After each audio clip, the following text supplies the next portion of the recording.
Hello, Shri Swami Samarth. तुम्हा सर्वांचं आपल्या स्वामी कृपा या चॅनेलमध्ये खूप खूप मनापासून स्वागत. तर हा शूट आहे कालचा, म्हणजेच अक्षय तृतीयेच्या दिवशीचा. सकाळीच इथे सूर्यदेवतेला जल अर्पण केलं आणि त्यानंतर मग घरातील सर्व काही साफसफाई करून फरशी वगैरे पुसून पितृस्तुती स्तोत्र पठण करून घेतलं. कारण आजचा दिवस म्हणजेच अक्षय तृतीयाचा दिवस पितरांची सेवा करण्यासाठीच आहे. त्यामुळे सकाळीच पितरांची सेवा करून घेतली आणि त्यानंतर इथे देवपूजा सुद्धा केली. आता देवपूजेचा शूट काही मी घेतला नाही, कारण खूप काही सेवा सुद्धा करायच्या होत्या आणि कुंचनची सेवा म्हणा किंवा जो काही अक्षय कलश, तर ते सुद्धा मला सर्व काही सेवा करायच्या होत्या आणि घाई गडबड सुद्धा होती. मिस्टरांना पण डब्बा द्यायचा होता. त्यामुळे म्हटलं की मेन पॉईंटच मी इथे शूट घेतलेले आहेत. देवपूजा वगैरे झाल्यानंतर कुंचनची वगैरे सेवा करून घेतली आणि त्यानंतर मग सर्व देवी देवतांना स्वामी महाराजांना फुलं वगैरे अर्पण केली आणि हे नातर सुद्धा लावून घेतलं. आता म्हटलं की देवपूजा वगैरे झाली की लगेचच अक्षय कलशची पूजा वगैरे करून घ्यावी आणि त्यानंतर सेवा सुद्धा करून घ्याव्यात.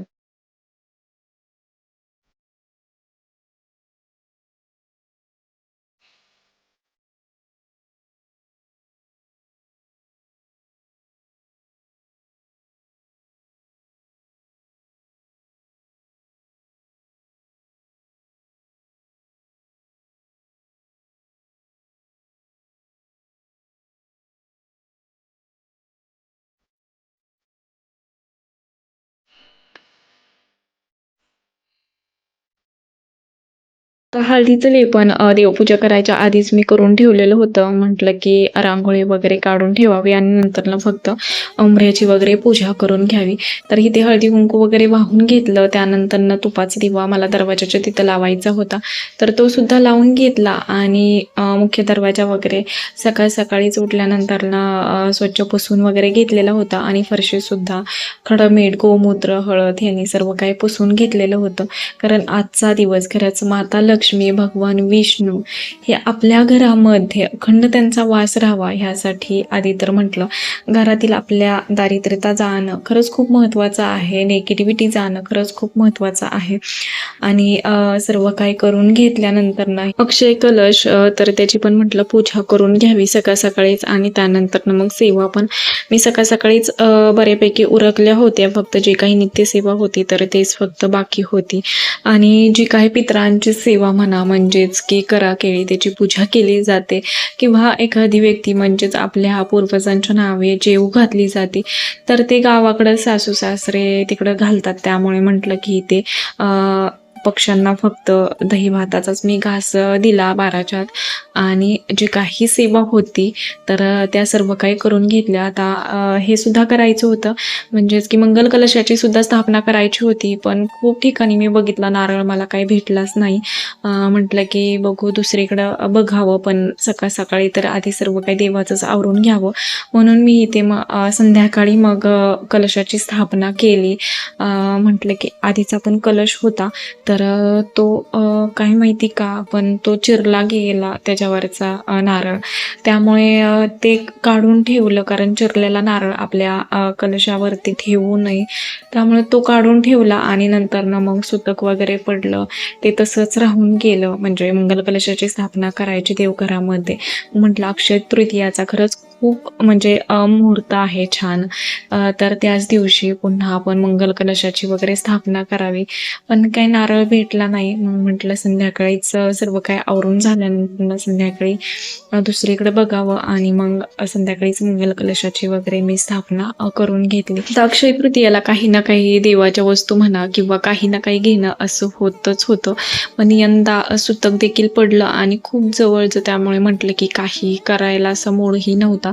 त्यामुळे फक्त देवाची सेवा खरंच खूप महत्त्वाची होती. सुतक देखील फिटलं, त्यामुळे ते तरी म्हटलं करून घ्यावं, कारण वर्षातून एकच दिवस असा भेटत असतो की आपल्याला ही सेवा करायला भेटत असते आणि पितरांची सेवा म्हणा किंवा जे काही माता लक्ष्मी, भगवान विष्णूंचं अक्षय कलशाची सेवा म्हणा, त्यामुळे म्हटलं की बाकी काहीही खरेदी करणं नाही झालं तरी सुद्धा मला या सेवा चुकवायच्या नव्हत्या. त्यामुळे अख्खा दिवस तर माझा सर्व काही सेवा करण्यातच केलेला होता. तर खरंच अक्षय तृतीयाच्या दिवशी जे ठरवल्या नव्हत्या सेवा तर ते सुद्धा खरंच महाराजांनी करून घेतल्या. कारण आपण कितीही ठरवलं तरी त्यापेक्षा सुद्धा महाराजांच्या इच्छा काहीशा वेगळ्याच असतात.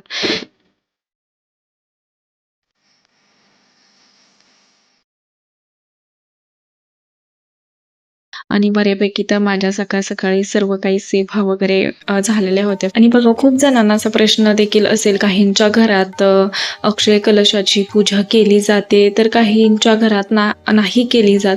तर काहींनी ह्या वर्षी सुद्धा अक्षय कलशाची पूजा केली असेल. तर बघा जेव्हा आपण अक्षय कलशाची पूजा करतो तर नक्कीच आपल्या घरात धनधान्याने घर भरतं, घरात कशाचीही कमी पडत नाही. त्याचबरोबर बघा माता लक्ष्मी, भगवान विष्णूंचा अखंड आपल्यावरती कृपा आशीर्वाद राहतो. आणि अक्षय तृतीया म्हणजेच कधीही क्षय न होणारा दिवस. म्हणजे आपण ज्या काही सेवा करतो, जे काही कर्म करतो चांगले, तर ते कधीही संपत नाहीत, ते कायम आपल्याबरोबर राहतात. त्यामुळे अक्षय तृतीयाच्या दिवशी ही सेवा खरंच खूप महत्त्वाच्या आहेत करणं. आणि बघा जेव्हा आपण जो कलश भरत असतो, अक्षय कलशामध्ये जे काही वस्तू अर्पण करत असतो, तर त्या सर्व काही कवड्या म्हणा, त्याचबरोबर गोमती चक्र, जे काही बाकीचे देवाचे साहित्य आहेत, तर ते आपल्याला लाल पुरसुंडीमध्ये भरून आपल्या तिजोरीमध्ये ठेवायचे असतात. आणि जे काही आपण अक्षदा ठेवलेले म्हणजेच तांदूळ ठेवलेले आहेत, तर ते आपल्याला थोडेसे पक्ष्यांना आणि बाकी तुम्ही प्रसाद म्हणूनही ते ग्रहण करायचे असतात. तर खूप जणांना प्रश्न पडला असेल, मी मागच्या देखील व्हिडिओमध्ये ते काही सांगितलेलं नव्हतं, म्हटलं की आता तरी सांगावं. म्हणजे जे काही तुम्ही पूजा केलेली असेल तर ते तर तुम्ही साहित्य तसंच ठेवलेलं असेल ना, तर ते तुम्हाला तुमच्या गल्ल्यात किंवा बिझनेसच्या ठिकाणी तिथला गल्ला असेल तर तिथं किंवा तिजोरीमध्ये तुम्ही नक्कीच ठेवायचे आहे. आणि जे काही आपण त्यामध्ये ठेवलेले कॉईन आहेत तर ते सुद्धा तुम्ही त्यामध्येच ठेवू शकता. म्हणजे एक लाल कलरची पुरसुंडी करून आपल्याला त्यामध्ये सर्व काही कवड्या, गोमती चक्र किंवा कॉईन असं सर्व काही ठेवायचं आहे. आणि पूजा झाल्यानंतर आरती वगैरे करून घेतली आणि त्यानंतर मग नैवेद्याचा स्वयंपाक करायला घेतला. नैवेद्याला सुद्धा खीर, चपाती, त्यानंतर मसाले भात, पापड असं सर्व काही, सुकी भाजी वगैरे सर्व काही केलेलं होतं. आता जे काही नैवेद्य वगैरे दाखवलं तर त्याचं काही शूट घेणं माझ्याकडून झालं नाही.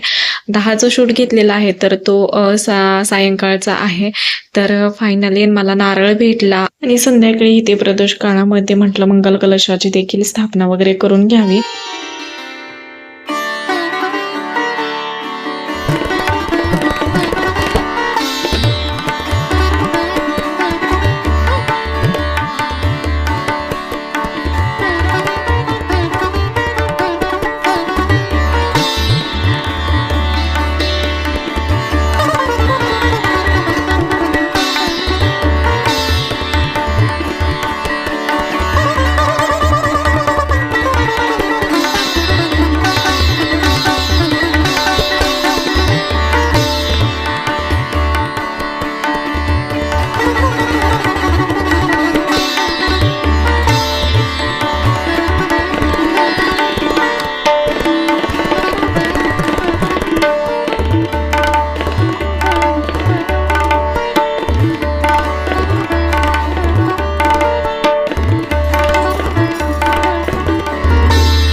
तर मंगल कलशाची वगैरे स्थापना करून घेतली आणि खरंच खूप छान असं वाटायला लागलं होतं.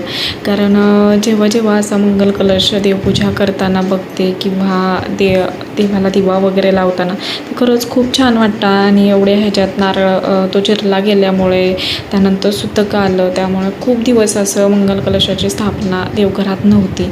आणि खरंच अक्षय तृतीयेच्या दिवशी हे सर्व काही केल्यानंतर खरंच खूप छान असं वाटत होतं. आणि त्यानंतरनं मग बाहेर देखील दिवा वगैरे लावला. त्याच्या पितरांसाठी दिवा लावायचा होता, दीपदान करायचं होतं, तर ते सर्व काही करून घेतलं. आणि मग माझी गॅस शेगडीची सुद्धा पूजा बाकी होती, तर ते सर्व काही करून घ्यावं म्हटलं. कारण की दिवसभर तर काही सेवा वगैरे घरातलं काम ह्यातच अख्खा दिवस गेलेला होता. तर संध्याकाळी म्हटलं की सर्व काही निवांतच होतं, म्हणून संध्याकाळी मी इथे गॅस शेगडीची सर्व काही स्वच्छ वगैरे करून पूजा वगैरे करून घेतली. आणि खरंच अक्षय तृतीयाचा दिवस खरंच खूप छान गेला. जे ठरवलं नव्हतं त्यापेक्षा सुद्धा सर्व काही महाराजांनी सेवा करून घेतल्या. खरं तर ही सर्व काय महाराजांचीच एक इच्छा.